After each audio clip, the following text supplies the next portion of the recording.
Hello, Facebook fans and YouTube fans of DX Engineering. It's Thursday afternoon here in the Eastern Time Zone of the USA. It's time for the DX Engineering Manufacturer Showcase. And today we have a very special guest. It's Gordon West, WB6NOA. Hello, Gordon. Hi there, Tim and DX Engineering fans. We're here ready. That's great. So, Gordo, what are you going to talk about? What do you got out there?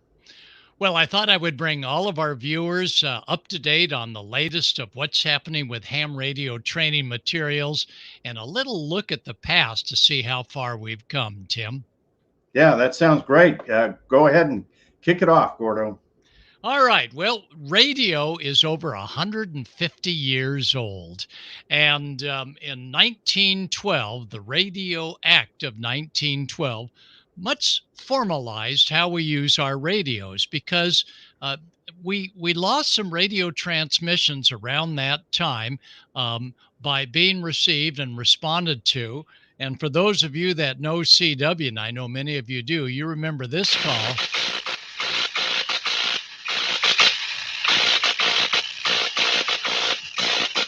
That was a CQD from the Titanic.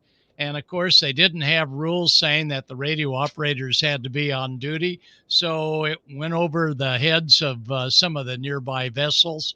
And that's when the Radio Act said, we got to tighten things up. Well, in 1920, the hams got the word, we got to start getting licensed.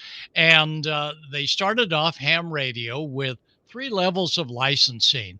Class C was the entry level. Class B was the general electronics level, and Class A was, of course, the super extra class. And those 3 classes remained valid for many years until the early 50s, when the Federal Communications Commission said, well, we're going to divide it into novice, technician, general, and extra. Novices would take their code at 5 words a minute. Technicians would take their code at the same level, 5 words a minute. Generals would be at 13, and extras would be at 20. By the way, in 1967, those of you that have your advanced class license, that license is still valid, although we no longer test for that license at this time. Well, the amateur radio service gained one more ham in the early 60s, and that was me, Gordo.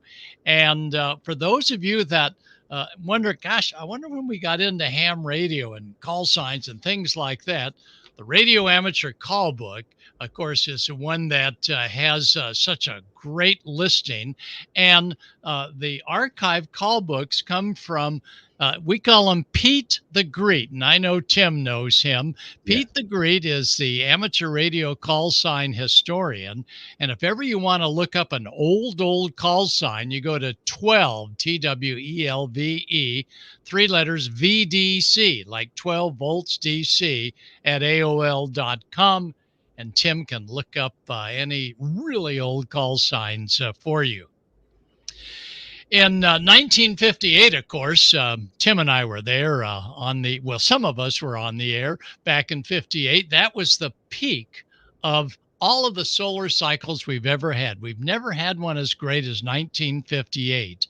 And during that time, the American Radio Relay League was coming out with their continuous, fabulous license manuals. And this is what the license manuals look like. They changed varieties a little bit back then. And it was really the start of hams being able to know what to study in preparation for their upcoming amateur radio examinations.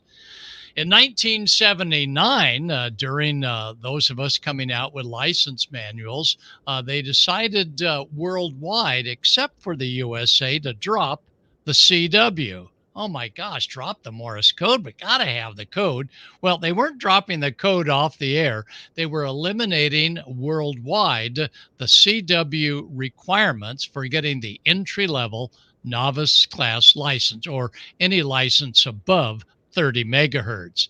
Well, the United States said, hang on, we got to think about this before we get rid of the code. I mean, the code is really essential, as you heard with the Titanic sending the CW distress calls. CW is important today, as it's never been more important to locate beacons that are maybe coming in from stations all over the world. So code plays a very important part of being able to stay on the air with ham radio. So in 1979, the novice code went away, but still,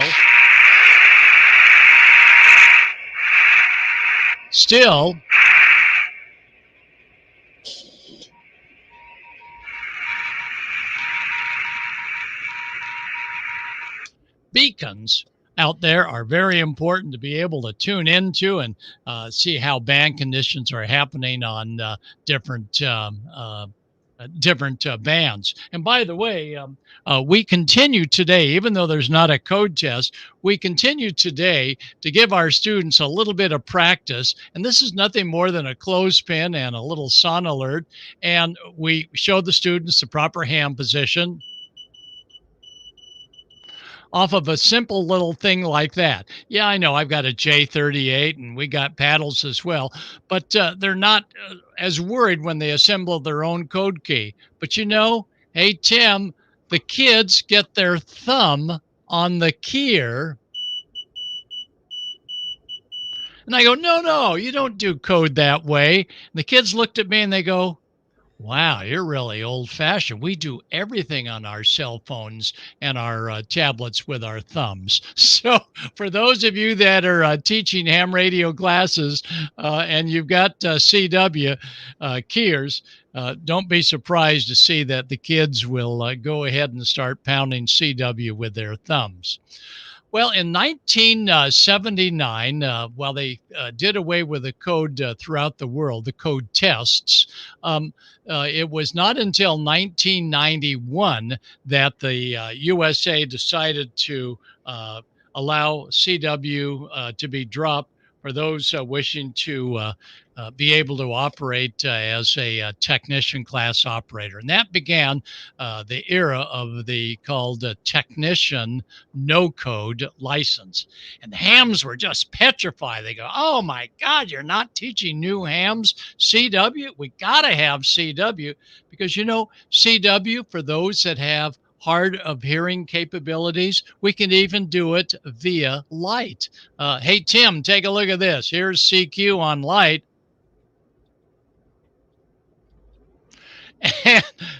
So, yeah, CW is still here to stay, and CW is quite important, but it no longer, as of 1991, was a requirement to get the entry-level technician class license. Well, around 2019, 2018, the novice license began to go away, and it became the technician no code or the technician license. And that was really good for new technician class operators because originally, when they took the no code test with our W5YI Gordo book, it required passing first a novice written exam and then the technician written exam. Holy smoly, that was a ton of pages to be pouring through. I'm now happy to say that when they eliminated the novice testing, now the technician class book is quite a bit shorter, and technician has a total of 423 questions versus about 700, which used to be the combined novice tech. Well, in 2019, several different things happened. One was an interesting rule that the FCC said that if you had an original 5-word per minute code test novice, and you took the novice and then you went on to technician and passed the technician class test based on all those novices written exam questions and tech questions, you could then apply, showing proof that you were constantly licensed for the general class license at no further testing. So for those of you that originally joined us via novice and technician, even novice tech, back in the old days, March of '87, if you took your and have a technician license prior to March of '87, you may now qualify for general class by going to a volunteer examination session, showing the paperwork that you have, or showing that older paperwork that comes from Pete the Greek, showing that you were a tech prior to March of '87. They will turn you into a general class with the proper paperwork. Isn't that great? You'll ultimately get back from the FCC your general class information. Well, during this period of time, there was a lot of excitement out there on the radio waves. And one of them was being able to talk to the space shuttle. And it was ham radio first in space with Owen W5LFL aboard Columbia. And here's what it sounded like. W5LFL in Columbia, orbiting the Earth at an altitude of 135 nautical miles. Passing over the U.S. West Coast and calling CQ North America. This is W5LFL in Columbia. Wow. And of course, that really caused a lot of folks to get real excited, and they started picking up the technician class books and being able to work them. So, Tim, did you ever get a chance to work the space shuttle? No, I've not worked the space shuttle or the space station, but I know people that have, and it is by far one of their biggest thrills of amateur radio. So, yeah, that's great stuff, Gordo. Keep going. Okay. Well, we so much appreciate all the school teachers that brought the International Space Station, the ISS, into the classrooms and into assemblies. And Rosalie White, that's one STO, now with ARISS, Amateur Radio International Space Station, now a 501c3. Rosalie has lined up many schools, and here's what the school kids would ask. They would say to the astronauts on a prearranged schedule, hey, what's it like that during half the time you're trying to sleep, it's daylight, and the other half is nighttime? How do you get used to day and night? And here's the space station that everybody can tune into, even with just a small handheld, and their response. We have constant lighting, so the only time you really notice sunrise and sunset is if you happen to be looking out a window. In our crew quarters, we can keep them as dark or as light as we like. So we try to have lights on during the day and turn the lights off at night. So, wow, pretty cool that kids in school will be able to actually work the International Space Station as part of a school project. And that's really exciting.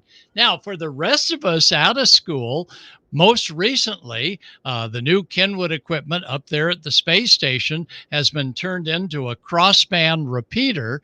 And now with a with a dual band radio, we don't need any crossband capabilities here. We transmit up on 145.990 with a subaudible tone of 67 hertz.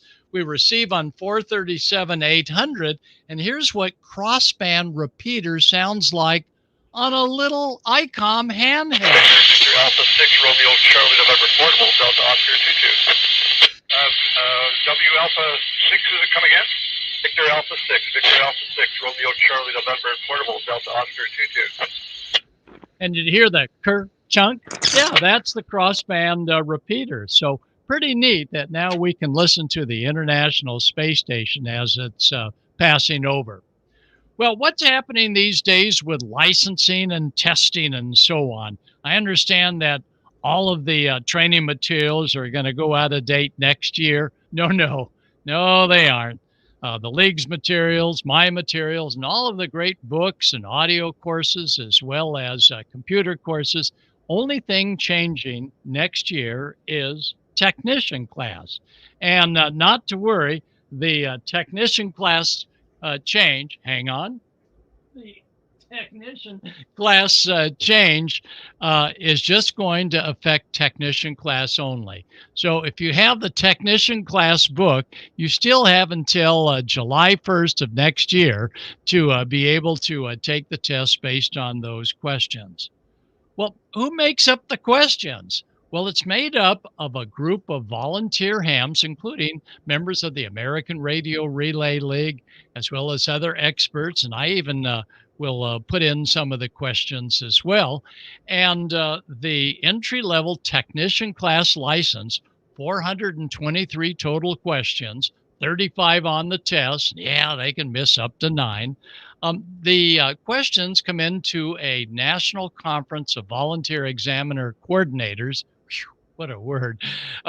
Question pool committee. And they look over and they say, yep, a couple of these older questions dealing with RTTY and dealing with slow scan robot television material. Yeah, they've got to be revised. Oh, yeah, by the way, slow scan is still important.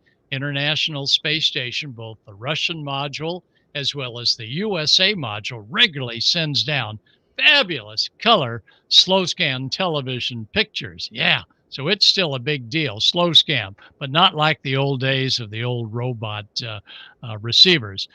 Anyway, the question pool committee will, and they've already said, please send in questions by the end of June. So those committee members, there's about 6 of them. Roland Anders as the chief of that with Larry, W5YI's, who is managing all the questions. We're now looking at those questions. They won't share them with me, unfortunately, until they actually go public at the end of the year. But as soon as they do, we'll probably see out of the current technician class book, about 80% of the questions unchanged. And thank goodness, 20% of the questions that are now being revised. So good news, technician class changes next year. General class, oh, they've got another couple of years, and then followed by extra class. And even those that have purchased through DX Engineering an older book, many times that older book will still get people through the exam, although we really recommend get the newer books, because at the first few pages, I like to go in and talk about what's new with ham radio, the latest changes of rules and regulations, because most important, both the league as well as my books and other books, our mission is not just to get new students and upgrades through the exam and passed. Hey, you passed the test. See you later. Heck no. You pass the exam, now the real learning is going to take place. And who are the teachers? Those are the folks that are behind the telephones at DX Engineering. They're me and others that take phone calls during the day to talk with hams about building out their installation. Clubs are so important because the clubs hopefully have a great outreach program. And those new students, they'll get a certificate saying that they passed from the W5YI instruction team. But more important, we're looking to get more ham radio instructors formally joining, and they can join at haminstructor.com. One word, haminstructor.com. And you will then be tied into my free of charge academy that I do through the W5YI group. And we can help you learn about some of the techniques that I've used over, oh my gosh, 45 years. Tim, can you believe that? 45 years? That's great. Well, Gordo, this has been an amazing accumulation of knowledge that you have shared with us today. And I really want to thank you for coming on. And I got to go back and watch the YouTube recording of this to make sure I didn't miss anything. But thanks again for everything you do for this hobby and the ways that you have demonstrated how to give back to the hobby. That's so vital that that everybody gives back and does what they can. Some people teach CW. Some people are good teachers of these questions.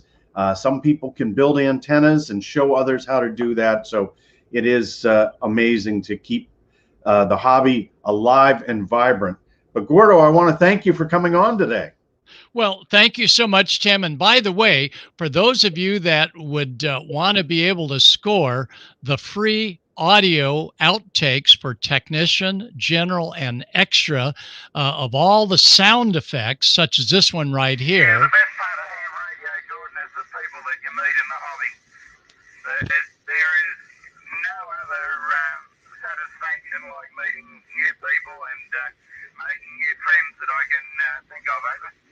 So ham radio, a great way to meet new people. But these audio CDs are now open, not as a CD, but as a 1 hour track times 3, tech, general, and extra, for anyone that would like to take a listen and use those in the classroom at w5yi.org and go down to the audio recordings for download, and they're absolutely free. Well, Tim, thank you so much for having me aboard DX Engineering. This is my summertime read book out here in Southern California, and that is your DX Engineering.